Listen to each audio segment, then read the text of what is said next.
Good to have you along on this Thursday. I'm meteorologist Matt Scott. We're going to start the tour this morning with a look at the updated drought conditions thanks to the drought monitor. And I guess the storyline here is no news is good news.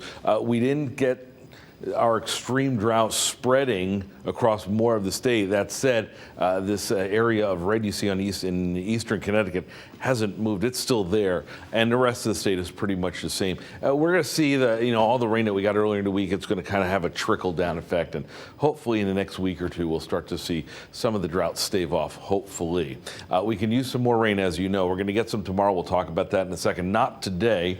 Flow is out of the north and west. There's your next weather maker for tomorrow.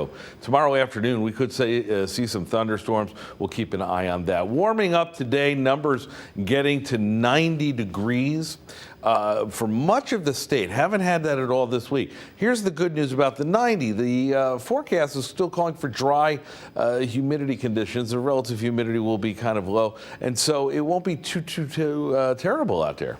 There's a lot of twos for that terrible.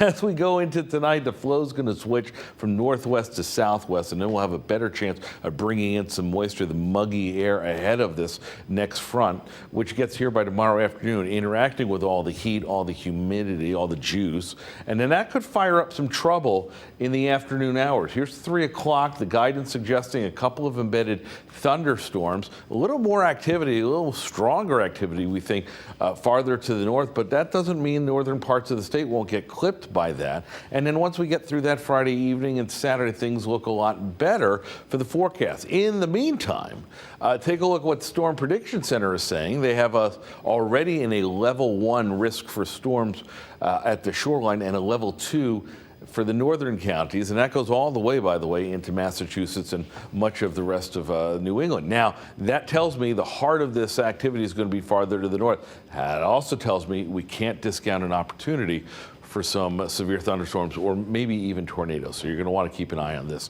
throughout the day tomorrow. In the meantime, zeros, goose eggs for the rain today. Tomorrow we're going to focus on 2, 4, 6 o'clock. Your morning will be fine. And once we get that out of the way, chances of rain very small for the weekend, maybe a spot shower or afternoon splash and dash storm. That is all we're looking for.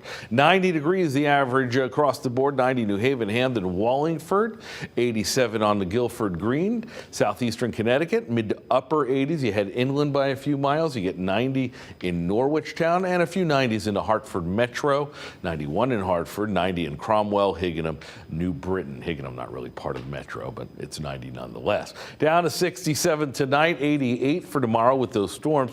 Weekend looks good. Saturday 85, Sunday 84 with drier humidity levels. A little rain possibly, better chance on Sunday, and then on Tuesday. Hopefully it will add to more in the bucket. That's a look at the forecast. We'll see you at 4 and 5 o'clock.